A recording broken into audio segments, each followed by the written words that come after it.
technique which a lot of physios utilise these days is something called dry needling, which is a form of acupuncture. I guess physios started to adopt dry needling approximately 5, 8, 10 years ago, based on the improvement in current research about acupuncture and dry needling. And therefore lots of physiotherapists do extra training so that they can perform dry needling. Now, I'll explain the differences between dry needling and acupuncture.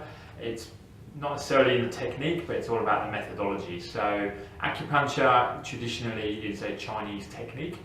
The body in a traditional Chinese method of acupuncture is split up into meridians. These are channels which we have in the body, which are named after organs. For example, your spleen meridian, your large intestine, your liver meridian. And they believe that if you needle into these meridians, you can get a hormonal release which aims to improve specific conditions. And people will do Chinese acupuncture for pain, for hay fever, for reducing labour, lots of different smoking, cessation loss, weight loss, lots of different things. And there is pretty good research to support that. Okay, physios do what's called dry needling, which is different. It's a little bit more crude, Western muscle technique. So, for example, muscles have trigger points. So, for example, your trapezius muscles up in here, your forearm muscles in here. Basically, you get knots in your muscles, which are known to physios as trigger points. What we do is we pop a small acupuncture needle, which is very, very fine, sterile, single use, basically pop open, and we pop a very small acupuncture needle into the muscle. We are aiming for those trigger points, so the knots in the muscle.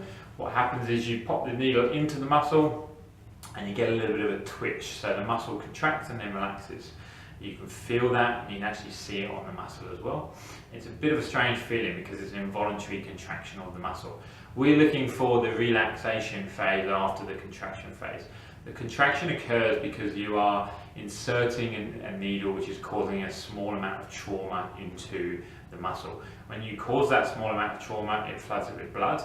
Obviously the muscle bleeds because of that small amount of trauma, and that sudden influx of blood, oxygen, calcium basically causes that contraction to occur and then an immediate relaxation afterwards. Okay, and you get really good results. So usually feels a bit uncomfortable afterwards, but the next day the muscle is totally relaxed and you get a really good result in regards to pain relief. Okay, so works very well, multiple different areas. Your tibialis anterior, so shins for shin splints, quads, hamstrings for quads and hamstring tears, tennis elbow works very well, lower back pain for lots of individuals as well, and one of my favourite areas, needles up in the trapezius. You can get lots of people with shoulder and neck pain and you get really good sort of relief from that. Okay, it doesn't work for everybody, so research is pretty good. Well, research is very good. I'd probably say that clinically 75–80% of people benefit, but not everybody, and it isn't for everybody.